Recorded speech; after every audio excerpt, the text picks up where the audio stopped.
Assalamualaikum semua, jom belajar bersama Ustazah Fatimah. Hari ini kita akan belajar tentang air mutlak. Ini ialah air hujan. Air hujan termasuk dalam air mutlak kerana ia suci dan boleh menyucikan. Ini air sungai. Air sungai juga merupakan salah satu air mutlak. Wah, bolehlah mandi lepas ni. Ini air laut. Air laut juga termasuk air mutlak.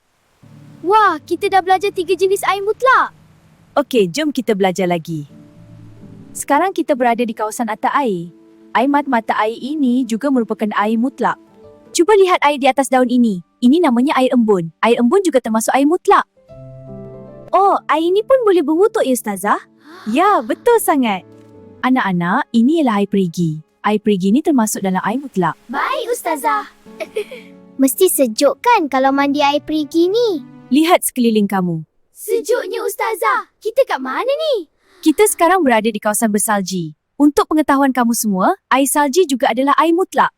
Alhamdulillah, selesai sudah pembelajaran kita pada hari ini. Ustazah harap kamu semua dapat ingat. InsyaAllah, Ustazah.